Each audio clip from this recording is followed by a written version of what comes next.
écoutez Vague FM. Vous écoutez Vague FM. Il est 18h. Bonsoir à tous sur l'émission Passion Foot en direct sur Radio FM, Vague FM 90.2. On dit une émission dédiée au FCAC avec mes deux invités qui sont Ludo Pelletier et José Barbosa, entraîneur éducateur du FCAC, de toutes les équipes. Bonjour à vous deux. Bonsoir. Bonsoir Jérôme. Voilà, et aux manettes, il y aura Michel. Bonsoir Michel. Bonsoir à tous. Voilà. Bonsoir Michel. Voilà, je dédiais cette émission à Nadine, une collaboratrice de Radio Vague qui est décédée et qui a été enterrée hier. Alors l'émission sera pour elle. Alors le sommaire de l'émission, on va parler des seniors en général et des jeunes, parce que Ludo, toi tu fais partie aussi d'un éducateur des jeunes. 13. Voilà. Et nous allons commencer de parler des résultats du FCAC de ce week-end. Il y en a eu quelques-uns. Je vais vous donner ça tout de suite. En U6, U7, ils ont fait des plateaux comme les U8, U9. Alors il n'y a pas de classement. Les U10 ont perdu 4-1 à Ingré. Les U11 ont gagné 2-0 contre Boulay-les-Barres, c'est ça ? Boulay-Brissy-Gilly. Voilà. Les U12 ont gagné 7-0 contre Pathé. Les U14, U15, première année, ont gagné 2-1 à Pathé aussi, avec l'entente Boulay-les-Barres. La Chapelle, en U14, ont gagné 5-0 contre le FCAC. Dimanche, la réserve a perdu 4-2 chez elle. Voilà les résultats. Il n'y avait pas de match de vétérans ce week-end. Voilà. Alors, nous allons commencer par les présentations. Ludo ou José, qui commence ? Allez, Ludo. Donc, Ludo Pelletier, j'ai 45 ans. Je suis entraîneur du groupe senior depuis la première année de la fusion, c'est-à-dire on attaque la 5e année. Et voilà. Et tu y étais déjà avant à Chevilly ? Ouais, avant la fusion, je faisais partie de l'AS Chevilly Football. Après exactement 10-12 ans. Et donc avant, pour commencer, j'ai joué à Sougy à l'âge de 5 ans jusqu'à l'âge de 12 ans. Et après de 12 à 32 ans, je suis parti à Saran. D'accord. Et pour jouer au haut niveau, je pense à Saran. On a franchi les étapes petit à petit. Moi, je suis arrivé, on était en PH, et donc on a eu une première année compliquée. Après on est monté en DH directement pour y rester jusqu'à maintenant, qui s'appelle la Nationale 3. Voilà. Et je pense que ton voisin José fait partie de la même génération que toi. Je vais le laisser parler. Alors José Barbosa, 49 ans, un peu plus vieux que Ludovic. Je suis arrivé à l'âge de 36 ans au FCAC. Enfin, à l'époque, c'était pas le CAF, c'était Chevilly. J'ai joué 2 ans. Après, c'est moi qui ai pris l'équipe senior, jusqu'à temps que Ludovic prenne le relais derrière et puis que j'accompagne depuis maintenant presque 5 ans. Et comme Ludo, j'étais à Saran. On est monté de PH en DH. Je suis arrivé cette année-là à Saran. Et on a fait quelques belles années à Saran en DH. Après, je suis parti 3 ans à Sully et je suis revenu finir à Saran en DH. Et après, j'ai vadrouillé un petit peu dans quelques clubs de la région. L'Union portugaise et puis le FCAC. Voilà, pour terminer la carrière. Ok. Quels sont vos rôles ? Alors, une petite chose que j'ai oublié de vous dire. Vous pouvez, si vous avez les auditeurs, vous pouvez appeler au 02 38 80 06 50 si vous avez des questions ou à poser aux 2 entraîneurs ou éducateurs. Vous êtes les bienvenus. Hein. Voilà. Quelle est votre ambition pour le club du FCAC ou pour l'avenir, même pour vous deux ? Alors l'ambition, c'est toujours de jouer le plus haut possible et de viser la montée. On a eu quelques petits soucis liés au Covid. C'est-à-dire que la première année, on jouait la montée, on était 3e, ça s'est fini au mois de mars. Donc le championnat a été gelé. Et l'année dernière, on avait bien commencé avec 4 victoires. Et malheureusement, la pandémie nous a encore coupé dans notre élan. Bon, cette année, on est parti avec un peu de retard que j'espère combler avant la fin décembre et puis pour enchaîner sur un 2022 avec que des victoires. Et pour toi, José ? Ça va être compliqué, on est mal parti. Je pense que tout ce qui est lié au Covid a fait que on a eu beaucoup d'absents, le problème du pass sanitaire et ainsi de suite, qui a été demandé par le district, a fait qu'on a pris un peu de retard. C'est dommage parce que je pense que le groupe est intéressant. Mais comme dit Ludo, on va essayer de remonter au plus vite et puis de très vite grappiller des places pour arriver dans les 3 premiers et essayer de jouer quelque chose sur la saison. Et il y a beaucoup de points de retard, j'ai pas regardé. On en a actuellement sur le deuxième, on a 6 points de retard. Oui, c'est deux matchs quoi. 2 matchs. Mais on a un match intéressant à jouer la semaine prochaine à Bacon, qui est devant nous, et avec les confrontations des autres matchs, on peut jouer un certain rôle dès la semaine prochaine. D'accord. Et la dernière victoire, c'est contre Ingré. Très belle victoire. Face à une jeune équipe d'Ingré qui nous a mis en difficulté et où on a fait le dos rond, on a été solide et je pense qu'on les a piqués au bon moment. Voilà. Et ils étaient invaincus. Invaincus, c'est vrai. Et apparemment, il y avait un bon gardien chez nous ce jour-là.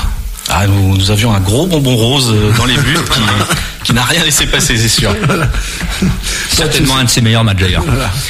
Et sinon, à part l'ambition pour les seniors, quelle est l'ambition pour vous, pour le club à l'avenir ? Votre projet dans la durée ? Est-ce que c'est de rester longtemps dans l'équipe 1 ou voir autre chose ou... Je pense qu'on va prendre les saison après saison. Parce que là on a encore un petit souci lié au Covid par rapport au groupe senior, donc c'est un peu usant. Donc on verra au fur et à mesure de la saison pour les ambitions futures. Oui. Et c'est vrai que normalement il devait y avoir avec nous Eric et puis Baptiste qui sont les éducateurs de l'équipe 2, c'est ça hein. Le petit coup, on peut en parler hein. Tout à fait. Un joueur a été testé vacciné. Oui, il est vacciné. Il est positif, donc voilà. Ça engendre beaucoup de contraintes au niveau du groupe où les joueurs vont être obligés d'aller se faire tester avant de pouvoir revenir à l'entraînement. Donc c'est un petit peu compliqué cette semaine. Voilà. Ça continue quoi. Et pour le club en lui-même, tout ce qui est autour, parlez-moi de l'ambiance, les choses qui vous... Alors, moi, mon ambition pour le club, ça reste un club de district. Et moi, je pense que l'ambition numéro 1 d'un club, c'est la convivialité. C'est ce qui prime dans un petit club. C'est que les dirigeants s'entendent avec tout le monde, que les joueurs s'entendent avec tout le monde, qu'il y ait une bonne ambiance, que le dimanche, on retrouve ça avant et après les matchs. Et qu'on puisse, que le club puisse vivre avec les festivités qu'il organise, le loto, les repas, et ainsi de suite. C'est la priorité numéro 1. Tant qu'on a ça, et tant que le club aura ça, il continuera à vivre. Quand on n'aura plus ça, et que les dirigeants seront plus là, et que les bénévoles seront plus là, ça sera compliqué après pour les clubs de survivre. Et pour toi, Ludo ?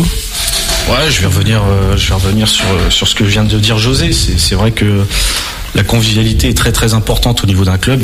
Nous, on va parler un petit peu des années antérieures. Avec José, on a connu quelques belles années à Saran avec énormément de convivialité, ce qu'on retrouve actuellement. Hein. Et voilà, il faut garder cette convivialité au sein du club. Ok. Et au niveau des licenciés, au niveau senior, il y a le même nombre de personnes que l'année dernière. Alors au niveau effectif, je pense qu'on est resté quasiment pareil, voire on a augmenté un petit peu avec les seniors, avec un bon groupe de petits jeunes qui sont arrivés au mois de juin et qui sont fidèles aux entraînements, et c'est très intéressant pour la suite. Voilà. J'ai vu aussi que la réserve avait mal commencé son championnat, et depuis 2-3 matchs, les résultats sont pas encore bons, mais ça s'améliore. C'est vrai qu'on a eu du mal avec ce début de championnat. Sur les 3 derniers matchs, je pense que les 3 défaites sont pas méritées, et j'espère qu'ils vont arriver à enchaîner une victoire pour en appeler d'autres. Ok. Et ils sont montés en 4e. Ils sont en 4e division. Il n'y a pas de poule en dessous, c'est ça ? Si, il y a une 5e div. Il y a une 5e div. Et je pense qu'il doit y avoir qu'une seule descente. Mais bon, le mieux c'est d'appeler la première victoire pour en appeler d'autres, quoi. C'est ça. Tout à fait. Et au niveau des jeunes, toi qui t'en occupes plus que José, je pense, ton ressenti au niveau du club. Toi qui es là depuis des années à Chevilly, et depuis qu'il y a eu l'entente, la fusion entre les deux. C'est sûr que ça a amené un peu plus d'effectifs dans chaque catégorie. Maintenant, je pense que si on avait un peu plus d'effectifs par catégorie, on arriverait, je pense, alors moi je vais parler surtout de la catégorie U12, U13, où malheureusement on ne peut faire qu'une équipe, parce qu'on a 19 licenciés. 19, c'est trop juste pour faire 2 équipes. C'est un peu un appel ce soir. Si jamais il y a des enfants qui sont intéressés pour cette catégorie-là, on est prêt à les accueillir justement pour faire une 2e équipe et que tous les enfants puissent jouer tous les samedis. Parce que tu joues à 11 ? Non, on joue à 8. À 8 ? Et après ça fait 16 et c'est pas bon, il n'y a pas de remplaçant. S'il y a des gens malades ou absents et repas, tout ça. Voilà, c'est le problème des absences. Et des autres éducateurs, t'entends parler du même problème ou ils sont pas... Alors pour les catégories U6, U7, U8, U9, U10, U11, on n'a pas ce souci-là, parce qu'on déjà en U6, U7, U8, U9, il n'y a pas de classement, donc on arrive toujours à brasser au niveau des joueurs. Et au niveau U10, U11, ils ont un effectif plus que correct, puisque justement ils laissent des enfants un peu sur le côté. D'accord. Toi José, tu t'occupes pas de... Alors pas du tout. Par contre, Ludovic a fait un appel. Ce serait bien qu'il donne l'année de naissance pour qu'il y ait des U12 qui viennent signer, si ça les intéresse. Alors c'est les années 2009-2010. Heureusement qu'il y a son fils dans l'équipe, je pense. Ça aide. Il a essayé de t'avoir. Toi, José, la dernière fois que je t'ai vu sur un terrain, c'était à Saint-Île-d'Appel, à Jargeau même. Oui, à Jargeau. La première journée. Oui. Dans les buts, t'avais rien perdu ce jour-là ? J'ai rien perdu, on va pas dire ça. Et on va dire que j'ai pallié l'absence de gardien ce jour-là. C'était la première journée de championnat, si ma mémoire est bonne. Et comme ça m'est déjà arrivé de dépanner quand il y a besoin, alors un coup dans les buts, un coup sur le terrain, mais c'est pas très grave. Non. L'essentiel, c'est de prendre du plaisir. Voilà, c'est le principal. Et toi, Ludo, je t'ai pas vu. Des fois, je te vois sur la feuille de match, mais t'oses pas rentrer ou Non, je pense que le rôle d'un éducateur est d'être sur le côté et de pas venir embêter les joueurs qui sont bien à leur poste sur le terrain. Ouais, ou t'as peur de te faire chambrer à la fin ou... Ouais, ça peut aussi. Ta réflexion est bonne, hein. Pour moi, je suis d'accord avec toi, mais après... Non, tant qu'il y a d'effectifs, autant faire confiance aux joueurs qui viennent s'entraîner, qui font les efforts. Donc autant continuer avec eux. Et ça vous manque pas le terrain, même en étant autour ? Des fois, ça vous dit pas, putain, mais j'aimerais bien rentrer ? Il y a quelques années peut-être. Maintenant, non. Même toi, José ? Moi, ça me démange des fois. Voilà. Et j'ai un appel de Cyril.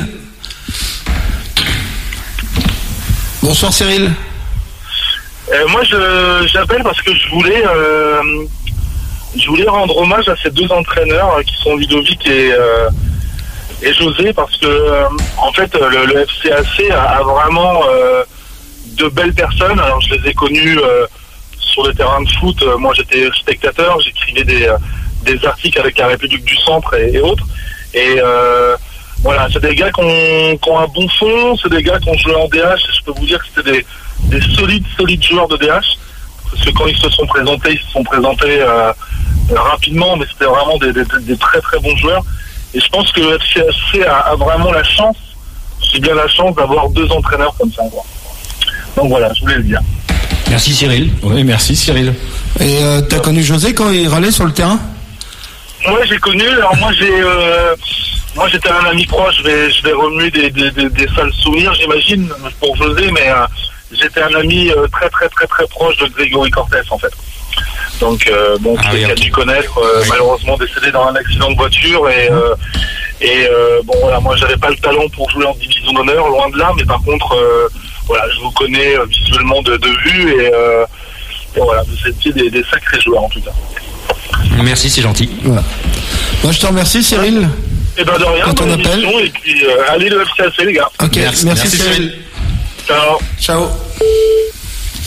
Alors en revenant sur le FCAC, au niveau des éducateurs, qu'est-ce qui pourrait manquer au FCAC pour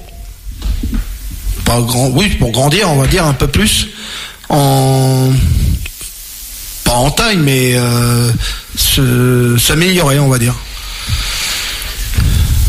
Alors les éducateurs, c'est compliqué d'en trouver. Ce sont surtout, ce sont des bénévoles. Après, c'est vrai qu'il existe énormément de formations qui peuvent être faites au niveau du district. Après, il faut avoir le temps, parce que généralement c'est un vendredi et un samedi. Alors je sais que je vais pas remuer le couteau dans la plaie, mais je sais qu'au niveau du district, pour eux, poser une journée, ça leur pose pas de problème. Pour certains salariés, c'est un peu plus compliqué. Donc, mais sinon, j'encourage tous les éducateurs du club à aller en formation. C'est vrai que, alors, je vais peut-être me contredire. C'est vrai que c'est que 2 jours, mais ça apporte énormément de choses. Et puis on rencontre d'autres éducateurs, on échange, et c'est toujours intéressant. Avant, c'était Baptiste qui s'occupait des éducateurs, non? Baptiste. Ridera. Non, c'est pas lui. Non, Baptiste était plus sur la section féminine. Féminine. Ouais. Et tournoi de futsal alors. Parce que moi je le voyais beaucoup en futsal. Peut-être, ok. D'accord. Et là, c'est qui en ce moment qui s'occupe Alors, il y a Marc Maufroy qui s'occupe, qui est au district, Michael Marie, et après, je ne sais plus. Ok. Et en revenant sur l'appel de Cyril, José, ça t'est revenu en image de la personne qui a appelé? Alors honnêtement, je vois pas trop. Par contre, il m'a rappelé un souvenir qui était triste. C'était le décès de Greg Cortez, qui était à l'époque j'étais à Sully, j'étais plus à Saran, et qui s'est tué accidentellement un dimanche matin en allant justement au foot. Et nous, on est passé, on était 4-5 dans la voiture, on est passé un petit quart d'heure après, et on a vu la voiture sur le bas-côté. Et ça a été vraiment un choc. Et là-dessus, j'ai arrêté Sully. Parce que les trajets qu'on faisait à l'époque, ça durait 40 minutes à peu près. On partait d'Orléans-la-Source, et on était 4-5, tous les dimanches on se rejoignait, et après j'ai directement arrêté. Donc voilà, je souhaite à personne de vivre ça, surtout pour aller faire son sport préféré le dimanche matin. On va dire, moi je l'ai connu aussi avec, vous l'avez connu, Cyril Pavard, dit Bouchou, quand il jouait à Fleury. Qui a joué avec nos Sarans d'ailleurs. Voilà aussi. Et ce jour-là, on partait en déplacement, on revenait de déplacement, et voilà quoi, c'est le truc qui te marque à jamais quoi. Voilà. Tes années à Sully? Très belles années à Sully. Je crois qu'à Sully, j'ai joué certainement avec les meilleurs joueurs avec lesquels j'ai jamais pu jouer, bien que j'ai joué qu'en DH. C'était vraiment une très très belle équipe, avec beaucoup de très très très bons joueurs. Mais malheureusement, on n'était que des mercenaires, parce qu'on arrivait tous d'horizons lointains, et puis de beaucoup de destinations. Je le cache pas, il y avait un petit peu d'argent, c'est pour ça aussi qu'on y allait. Mais on avait une très très belle équipe. On a fini 2 fois sur le podium, et on a gagné la Coupe du Loiret. Et c'était Jackie Froissart? C'était Jackie Froissart l'entraîneur. Très bel entraîneur. Voilà. Qui est maintenant, alors je sais plus, je crois qu'il était à Masson-Loire, mais il est parti à Bacon. À Bacon. Ouais. Et il est toujours à Bacon? Ouais, il me semble, oui. Oui, il a l'équipe première. D'accord, ok. Et toi, Ludo, t'as toujours fait, on va dire, en régional, Saran? T'as jamais été... Moi, je suis arrivé à l'âge de 12 ans à Saran jusqu'à l'âge de 32 ans. Et je suis toujours resté à Saran. Alors, comme peut le dire José, moi, je suis pas un mercenaire, je suis quelqu'un de fidèle au niveau des clubs. Et d'ailleurs, j'ai bénéficié de mon statut de joueur pour rentrer à la commune de Saran. Un avantage, quoi. C'est un avantage. Voilà. Et c'était l'entraîneur, j'ai perdu son prénom. C'est Patrick Langer. Voilà, Patrick. Il en avait plusieurs quand même. Ouais, mais le plus emblématique, c'était Patrick. Alors c'était Patrick qui était mon entraîneur à l'époque et qui est mon responsable maintenant au niveau du travail. Parce qu'il travaille à la ville de Saran, c'est... Tout à fait. D'accord. Responsable du service des sports. Des sports, ah oui, c'est bien. Pareil, c'est un très très très bon entraîneur aussi. Ouais. Et un bon état d'esprit surtout aussi. Que quand il rencontrait des petites équipes, il ne les prenait pas de haut, quoi. À chaque fois, par rapport à dans son raisonnement de match. Mais on avait intérêt à gagner quand même. Alors moi, je le rajouterais même, c'est un peu le Giroud Saranais. Hein. C'est quelqu'un qui a énormément de valeur, qui aime son club. Et je peux vous dire que à la fin des entraînements, on partait avec 20 ballons, et à la fin de l'entraînement, il fallait qu'il y ait 20 ballons. Sinon, on rentrait pas au vestiaire. Donc c'est des petites anecdotes comme ça qui font réfléchir. Et d'ailleurs, on a gardé cet état d'esprit, car à chaque entraînement, on sort un certain nombre de ballons et on rentre pas au niveau du stade de Chevilly. Personne ne part tant que le nombre de ballons n'est pas récupéré. Et vous parlez des entraînements. Quels sont les effectifs des entraînements au FCAC en ce moment? C'est-à-dire que par rapport à cet été où apparemment vous étiez 30 ou 40 personnes, est-ce que ça diminue avec le temps ou... Ça diminue un petit peu, mais on a de quoi faire 2 entraînements avec deux bons effectifs de chaque côté, que ce soit pour le groupe réserve ou pour le groupe premier. C'est-à-dire que les moyens au résultat de la première et les mauvais de la réserve n'atterrent pas la vie du groupe. Je pense que des fois il y a quelques excuses qui pourraient passer à l'as, et les joueurs pourraient venir s'entraîner.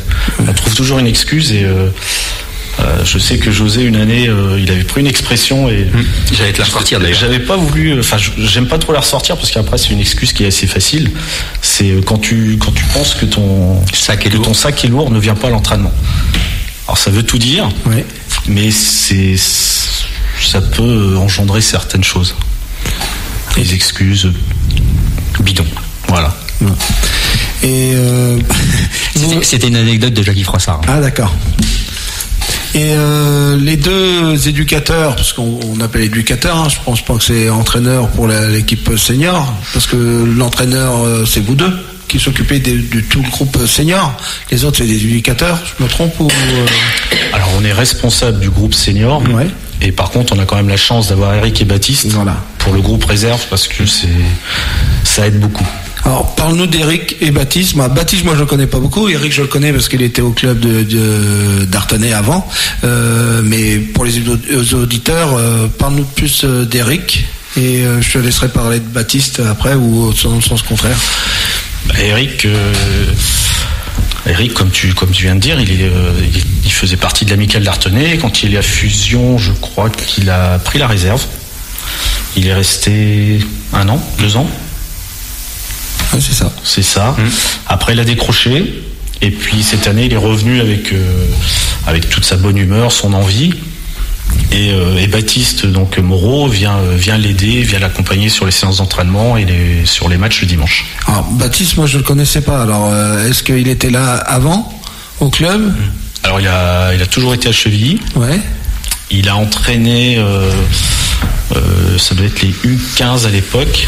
Et il est monté avec ses différentes catégories jusqu'en U17 et après il a arrêté. D'accord, il était éducateur déjà jeune. C'est ça.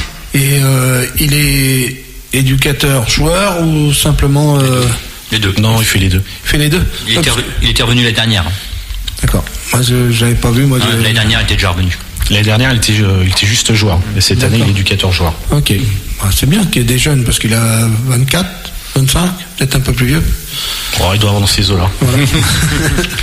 Ok. Moi je voudrais surtout dire qu'on les remercie avec Ludo qu'il soit là.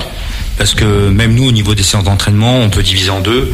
On se retrouve à peu près 14-14 par groupe. Et c'est intéressant d'avoir de pouvoir séparer les groupes pour mieux travailler. Et eux, et nous d'ailleurs. Et les terrains sont comment en ce moment d'entraînement? Ça va. Ils commencent à être gras.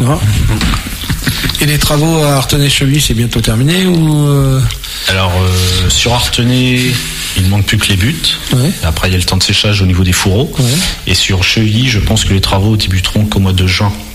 Pour éviter de bloquer les 3 terrains à la même période. Okay. Et les matchs des seniors qui ont lieu normalement à Artenay, est-ce qu'il y a des changements de stade pour les prochains matchs? Alors effectivement, le match de la semaine prochaine contre le FCO aura lieu sur les terrains de Chevilly. Donc pour l'instant, on ne sait pas encore le lieu. Normalement, c'est le stade du Château. Et la réserve jouera en levée de rideau. D'accord. C'est-à-dire que pour ceux qui veulent venir regarder le FCAC, il faut aller à Chevilly la semaine prochaine. C'est ça. 15 jours. Dans 15 jours, le week-end du 28. La semaine prochaine, on se déplace à Bacon. Ce week-end, on se déplace à Bacon, pardon. Et dans 10 jours, voilà, c'est ça. Voilà. Ok. Et la réserve, elle joue contre qui ? Bon, bah, c'est pas grave. De toute façon, on mettra ça sur les réseaux. On va retrouver ça. Voilà. Et au niveau des entraîneurs seniors, il y a l'entraîneur qui est le vice-président de la section féminine, Frédéric Melin, oui, qui est aussi vice-président du FCAC, qui était à Artenay avant. Comment se passe avec lui, depuis qu'il est arrivé au FCAC, l'entente d'un dirigeant extérieur de Chevilly, on va dire. Comment s'est passée l'entente entre... Alors Fred, moi je connaissais que de vue et de nom, je connaissais pas du tout avant la fusion. Et je tiens à dire que c'est vraiment une personne que j'apprécie. Parce qu'il y a souvent le dimanche après les matchs on échange et c'est une personne qui connaît le football. Et c'est vraiment une personne avec qui on peut échanger sur les problèmes qui ont été rencontrés sur le terrain ou en dehors, parce que c'est une personne qui est très ouverte. Et je lui tire moi un coup de chapeau, parce que en tant que vice-président, il y a beaucoup de choses à faire. Il est souvent sur les terrains le week-end pour venir voir les jeunes, et je trouve que c'est très bien d'avoir un vice-président comme ça. Oui, en plus il s'occupe de la section féminine avec, j'ai perdu son prénom de ce mois, c'est pas grave, ça va me revenir. Et puis il s'occupe aussi des tout petits U6, c'est ça ? Non, il a abandon de poste. Ah. Non, on a trouvé quelqu'un justement, parce que après ça fait beaucoup. Ça faisait beaucoup. Ouais. Pour un vice-président, s'occuper des tout petits, du groupe féminin, enfin c'est prenant quand même. Et puis de notre président Jean-Loup. Jean-Loup. Faut se dire aussi que Jean-Loup ne vient pas du monde du foot. Ah non, Jean-Loup ne connaissait pas comment se passait, on va dire, le sport amateur au niveau du foot, quoi. Comment il y a des choses où il fallait qu'il s'adapte. Ah là, Jean-Loup, comme tu viens de le dire, au niveau football, c'est un peu plus compliqué, parce que je crois qu'il n'a jamais joué au football. Ou je crois qu'on l'appelait casse-pattes, d'après... Et puis il connaissait pas la règle du hors-jeu, hein. Il connaît toujours pas. Hein. Voilà. Il commence à apprendre. Par contre, au niveau tout ce qui est papier, dossier, alors là, c'est une personne sur qui on peut compter. Alors on peut pas avoir toutes les qualités. Hein. Non. Jean-Loup n'a pas les qualités de footballeur, mais par contre, en tant que président, c'est vraiment... c'est très agréable de pouvoir travailler avec Jean-Loup. Ouais. Pour la même opinion. Moi, je voudrais juste remercier les deux de nous faire confiance depuis 5 ans. Parce que tous les deux, ils nous font confiance depuis 5 ans. Chaque année, ils renouvellent leur confiance. Et c'est un plaisir de les avoir au quotidien. Et je pense que c'est réciproque en plus. Ok. Bon, sur ce, on va faire une petite pause musicale. Michel, est-ce que tu es prêt ? Passion Foot Radio, tous les mardis, de 18h à 19h sur Radio Vague FM, 90.2 FM. Passion Foot Radio. Du football, de la bonne humeur, des invités. Passion Foot Radio, le mardi à 18h. Bonsoir à tous, rebonsoir à tous sur Passion Foot sur Vague FM 90.2. Vous pouvez toujours nous appeler au 02 38 80 06 50, 02 38 80 06 50 si vous avez des questions à poser à nos deux invités qui sont Ludo Pelletier et José Barbosa, entraîneurs et éducateurs des seniors du FCAC. Nous allons parler un petit intermède, nous allons parler de nos partenaires. Déjà, je remercie Franck Lossy qui nous a offert une paire de gants pour l'émission spéciale. On reviendra vers vous pour la fin d'année où il y aura plein de cadeaux à gagner. L'USO avec une victoire en Coupe de France à Ajaccio 0-0. 4-2 au tir au but avec Théo Vermotte qui a sorti 2 pénaltys, qui a qualifié l'USO, qui rencontrera le Stade Poitvin. Et j'ai vu l'horaire, c'est 19h samedi, pas là, mais samedi d'après, ça doit être le 28, je crois, 27. À Poitiers. 27, samedi 27. Alors à Poitiers, s'il y en a qui sont intéressés pour aller faire un déplacement, encourager l'USO, parce que le tour d'après, c'est les clubs de Ligue 1 qui rentrent. L'USO en U19 ont battu Saint-Privé le derby du coin. 2-1 pour l'USO en toute fin de match. L'USO est 8e au classement, Saint-Privé 14e, et ils vont aller à Lille pour l'USO et recevront Lens pour Saint-Privé. Saint-Privé en réserve va jouer la Coupe du Centre parce que la première de Saint-Privé était éliminée en Coupe de France. On perdu 5-0 contre Montargis, une nationale 3, et Saint-Privé est une R2. Voilà. Saint-Privé, la première, recevra Romorantin samedi soir, un derby. Et l'USO, un derby, va à Châteauroux vendredi. Alors 2 derbys dans la région, s'il y a des gens qui sont intéressés. Pour toi, José, et pour toi, Ludo, ces 2 clubs phares de la région, que représentent pour toi ces clubs-là, pour vous ces clubs-là déjà, et puis votre avis sur ces clubs? Ça me rappelle ma jeunesse déjà, l'USO, parce qu'à l'époque, quand nous on jouait en DH, l'USO était redescendu en DH. Pas de très bons souvenirs, c'est le score, je parle. Donc voilà. Après, avoir un club phare dans la région, c'est toujours important. C'est dommage que l'USO soit pas resté en Ligue 2 quand même, parce que avec les moyens qu'ils avaient mis, ils auraient pu rester en Ligue 2. Après, ils végètent un petit peu en national, c'est compliqué pour eux, mais j'espère qu'ils vont au minimum rester en national, ce qui permettra aussi de peut-être faire jouer les meilleurs jeunes du coin à l'USO. Et Saint-Privé, ils jouent les hauts de tableau, c'est ça, en national 2. La dernière d'ailleurs ils avaient failli monter.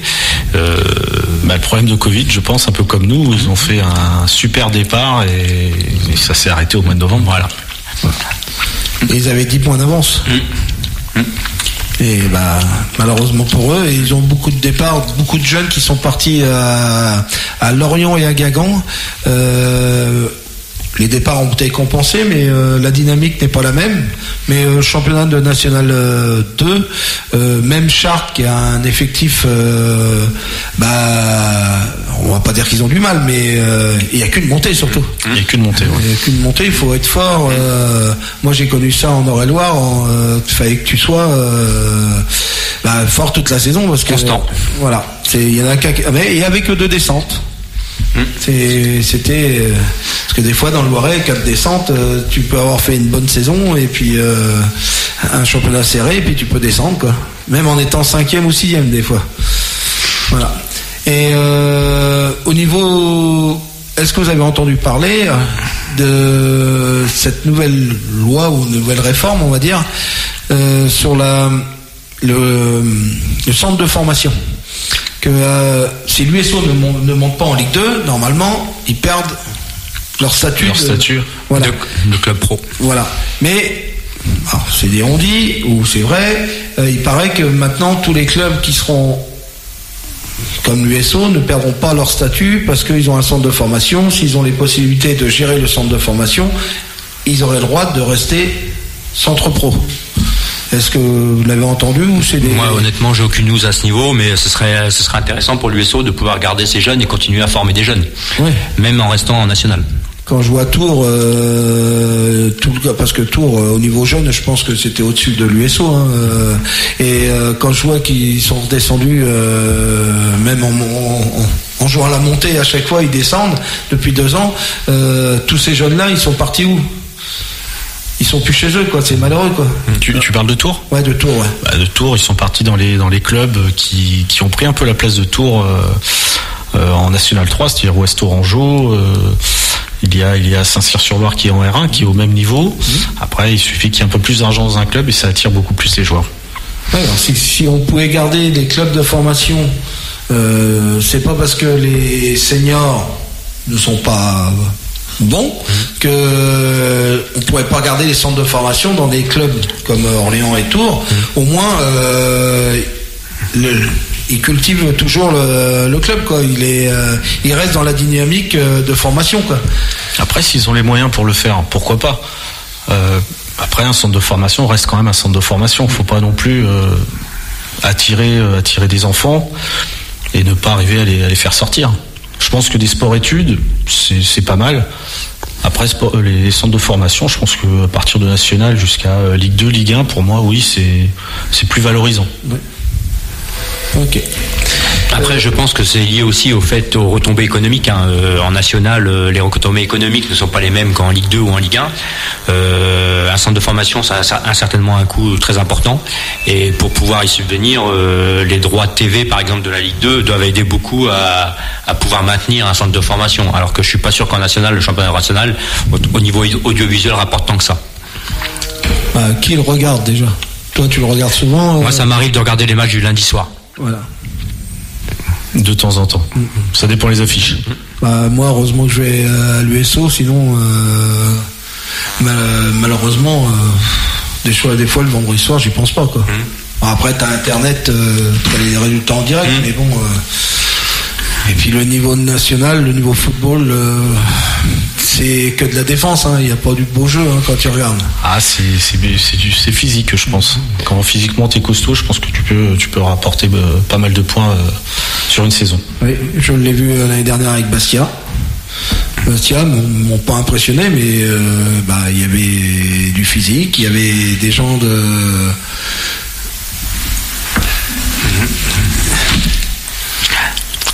Il y a un appel.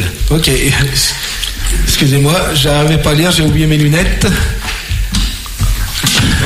Bonsoir. Ouais. Bonsoir. Allô? À qui j'ai l'honneur? Eh ben, c'est mon GG là. Oui, c'est moi. Eh ben, c'est Ronald, je crois. Je voulais faire un petit clin d'œil aux deux petits coachs que je connais très bien. Ils t'entendent bien, c'est donc voilà. Salut Romu. J'avais reconnu ta voix. J'avais reconnu ta voix. Oui, je me doutais bien. Donc voilà, je voulais faire un petit clin d'œil à ces deux personnes que j'apprécie beaucoup. Déjà, dire que avant d'être des entraîneurs, c'était des bons joueurs du sport amateur, du football amateur. Et puis après, j'ai eu l'honneur de les avoir avec moi. Et c'est des personnes qui apportent beaucoup dans un club. Et dire aussi que c'est des super mecs. Je pense qu'il y a Eric aussi à côté. Non, malheureusement, avec un cas de Covid dans l'équipe réserve, ils n'ont pas pu venir ce soir.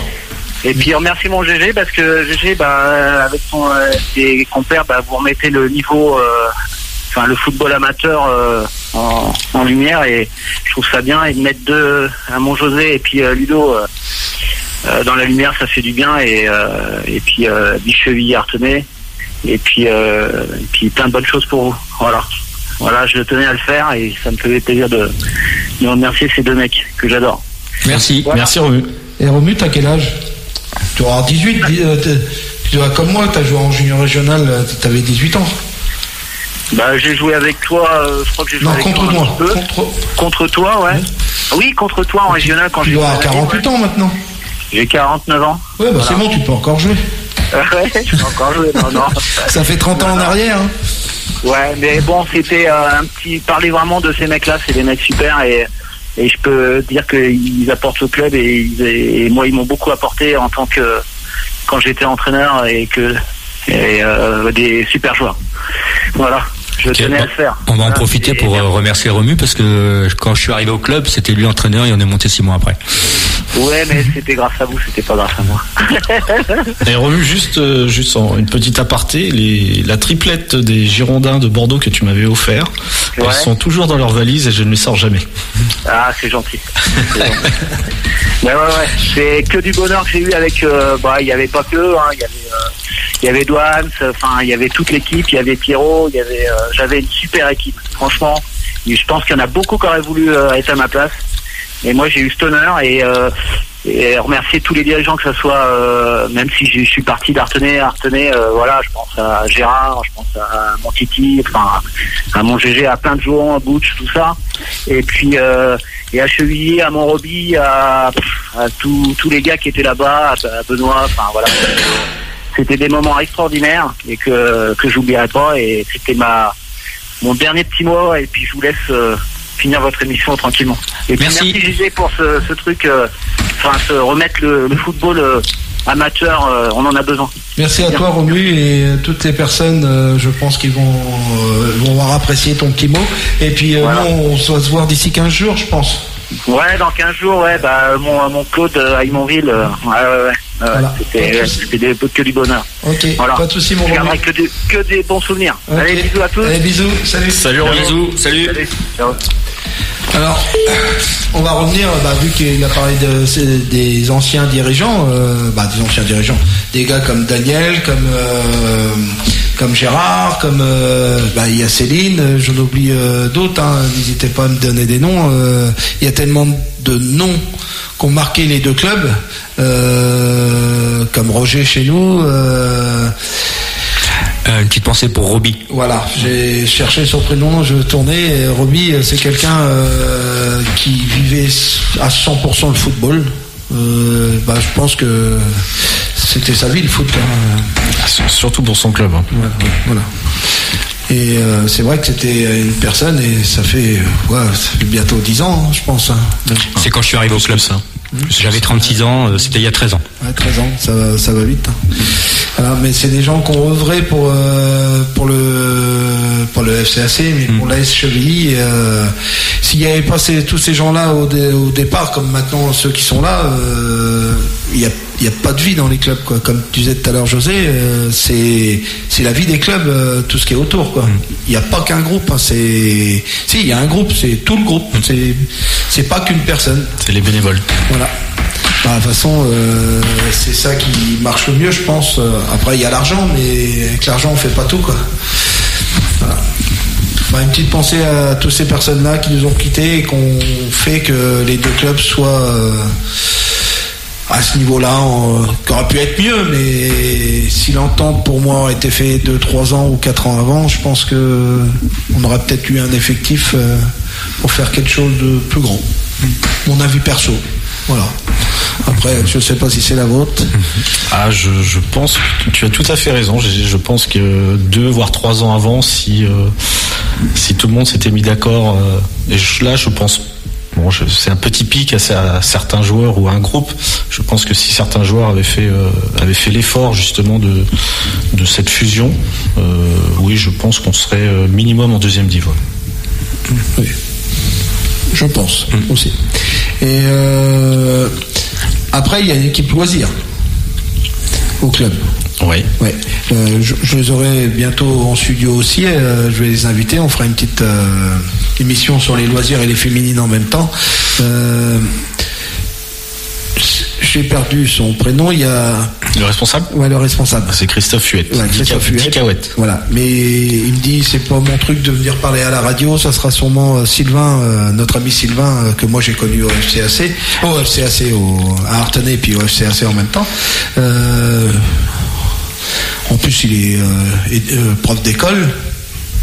Ça devrait le faire. Il n'y aura pas de souci. Voilà.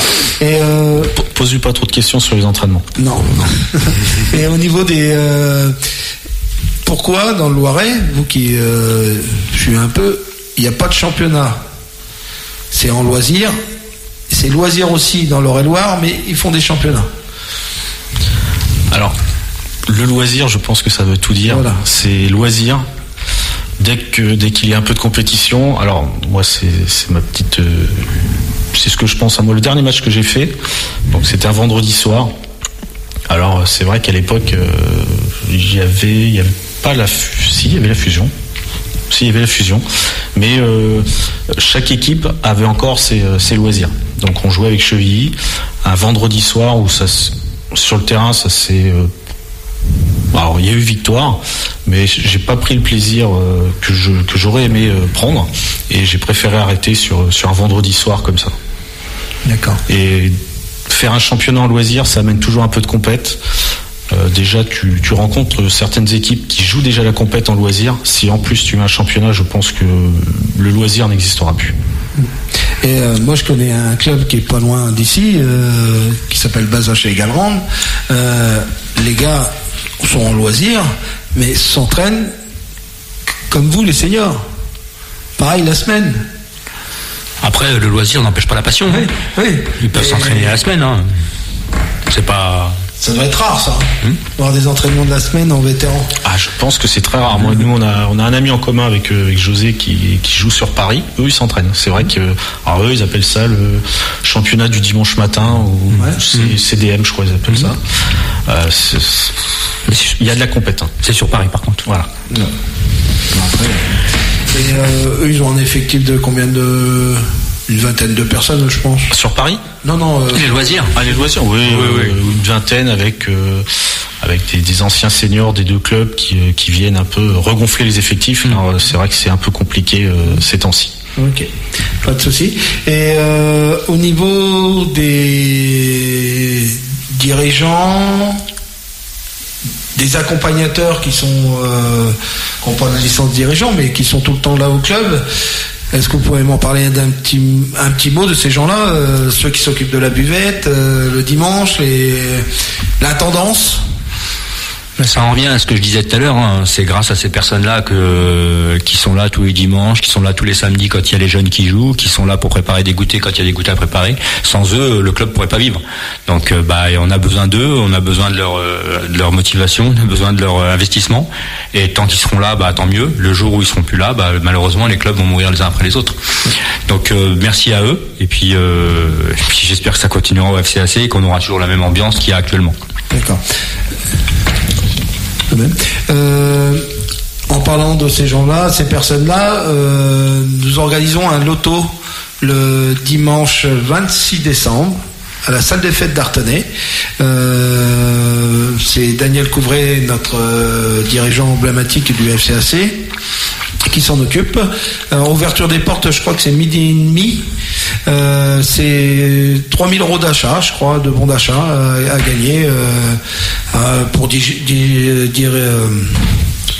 le réveillon de Noël et les petits abus de ce jour-là. Vous pouvez venir à la salle des fêtes. Je pense qu'il y aura un petit café, des petites crêpes, des choses comme ça qui pourraient en plus vous faire gagner quelques bolos.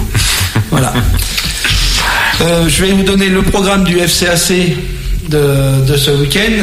José, tu peux me donner celui des seniors, s'il te plaît? Alors les seniors, on se déplace à Bacon à 15h. 14h30, oui, c'est vrai qu'on est passé en heure d'hiver. Parce que maintenant c'est 14h30 oui, heure d'hiver. Depuis quand? Depuis cette année. Avant, il y avait 14h30 juste pour la coupe, parce que s'il y avait des prolongations à cause de l'hiver. Mais maintenant, ils ont statué, c'est pour tous les matchs. C'est-à-dire que quand la réserve joue chez nous... C'est 11h30. 11h30. C'est juste avant qu'ils boivent l'apéro. C'est ça. Impeccable. Et une petite, avant de donner le programme, j'ai appris qu'il y avait le carton blanc cette année. Et je pense qu'on a été, en plus, on est tombé dedans... On est tombé dedans... Dans le blanc ou dans le carton? Dans le carton. À Beaugency, je crois, où on met 1-0 à la mi-temps. C'est ça. Avec l'expulsion, la mise sur côté de notre capitaine Jimmy Dara, qui nous a fait mal d'ailleurs. Qui a eu la chance de s'asseoir 10 minutes à côté du délégué et c'est là qu'il nous...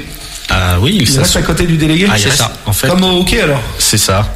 Donc il est resté 10 minutes à côté de Daniel et il nous a dit que ça faisait une drôle d'impression. Comment ça, si c'est Daniel? Si c'est Daniel, ça va, s'il reste à côté de Daniel. Ouais, c'est ça, ouais. Il prépare son avenir de délégué. Peut-être. Je trouve que c'est quand même une aberration, ce carton blanc, parce que le joueur, il reste pendant 10 minutes assis à côté d'un dirigeant. Là, ça va qu'on n'est pas encore tout à fait dans l'hiver, mais quand on sera dans l'hiver, il repart 10 minutes après sur le terrain. C'est le meilleur moyen de se blesser. Oui. Bon, l'idée est pas mauvaise, mais après, il pourrait être laissé chauffer avec ses collègues qui s'échauffent derrière, et puis il a appelé au bout de 10 minutes. Après, je suis pas spécialement d'accord avec José sur l'aberration du carton blanc. Je pense que c'est... Alors, bien sûr, nous, on l'a payé cash, parce qu'on a quand même pris 2 buts pendant son absence. Mais ça peut-être faire réfléchir les joueurs et certains clubs. Parce que ça peut aller très vite. Là. Alors, donc, le carton blanc, pour juste résumer, c'est soit gagner du temps pour un joueur, ou une discussion, ou une désapprobation des décisions contestation. Contestation. Et peut-être que ça pourra peut-être calmer certains joueurs. Alors bon là, Jimmy, c'est pas le plus méchant, mais c'est lui qui en a fait les frais et je pense que sans lui mettre un coup de poing sur le front, ça nous a fait mal, quoi. Et t'as le droit à combien de cartons blancs dans il n'y a pas de règlement là-dessus, hein. Je crois que si on descend en dessous de 8 joueurs, il n'y a plus de match, quoi, tout simplement. Alors, non, c'est-à-dire que, par exemple, on va prendre le cas de Jimmy, désolé Jimmy de parler de toi encore, mais il prend un carton blanc en première mi-temps, est-ce qu'il a le droit d'en prendre un deuxième en deuxième mi-temps? C'est à la possession de l'arbitre. Après, je pense que ce sera un jaune, hein, directement, ce sera pas un blanc. Ouais, mais je suis pas sûr. C'est dommage parce que dans l'affaire, tu pénalises ton équipe à chaque fois. Ça se trouve, en le faisant plusieurs fois, moi je dis ça, mais je suis pas bien pour en parler parce que j'étais le premier à râler sur un terrain de foot. C'était mon tempérament. Ça se trouve, j'aurais pris deux fois où. Alors toi, GG, t'étais gardien. Donc pour les gardiens, il n'y aura pas de carton blanc. C'est carton jaune directement. Ah d'accord. Ok, pas de souci. Et pour la réserve, ils sont exempts ce week-end, je crois. Ils sont exempts. Pas de match. Ok. Alors, ça tombe bien un peu aussi. Alors pour les autres clubs, les les U8, U9 vont à Pâté-Main-sur-Loire, Stade du Pont-Noir. Non, ils reçoivent au Stade du Pont-Noir à Chevilly, Pâté-Main-sur-Loire à 10h30.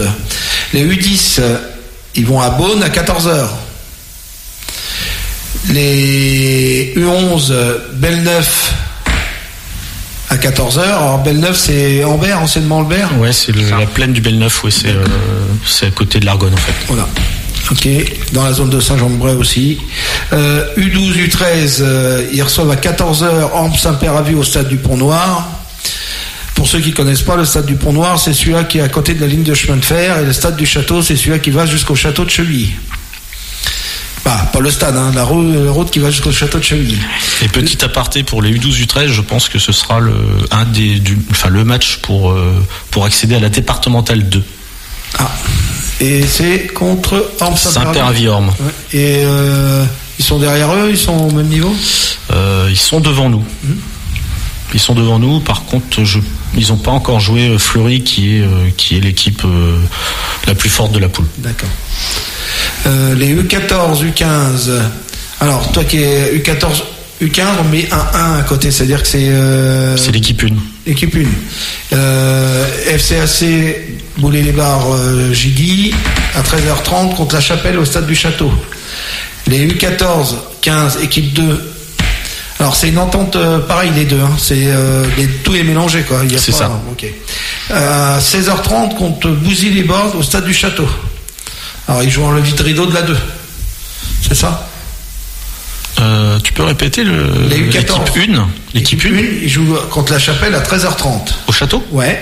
D'accord. Et la 2 joue contre Bouzy-les-Bordes au stade du Château à 16h30. Donc ils jouent en baissé de rideau là. Et les U18, U19, ils jouent contre l'Union portugaise. Oui, j'ai vu ça l'autre fois et j'avais pas fait attention. Je croyais qu'on avait pu U18, U19. Alors c'est pareil, on est en entente avec Brissy-Boulay-Gilly. Voilà. Et le championnat. Oui, il y a un championnat. Ouais, d'accord. Ok. Ouais, parce qu'il y a 1 an ou 2 ans, l'équipe de jeunes qui avait déjà une entente, je crois. Oui, c'était avec Pâté. Ouais. Et ils avaient fait un bon parcours en Coupe du Loiret et ils avaient même sorti la SMOC. Ouais, j'étais les arbitrés là-haut. Il y avait une belle équipe il y a quelques années en U18. Okay. Pour les autres, vous avez donné les féminines, on a oublié, ils vont à Montargis. Ils ont connu leur première défaite depuis 3 ans. Hein. Il y a 1 mois contre Saint-Père-à-Vue-Orme. Samedi soir. Voilà. Ça arrive. Hein. On peut pas toujours gagner. Bon, là, ils vont aller à Montargis, ils vont se refaire. Ils se sont refait la semaine dernière, je crois qu'ils ont gagné 6-2 contre. C'est ça. Voilà. Et si vous avez quelque chose à redire avant de nous quitter. Moi, je voudrais remercier Radio Vague et puis toi, Jérôme, de nous avoir accueillis. On a été bien accueillis. Merci GG. Merci à vous deux et puis à bientôt au bord des terrains. Merci Michel. Merci Michel. Merci. De rien, merci beaucoup à vous.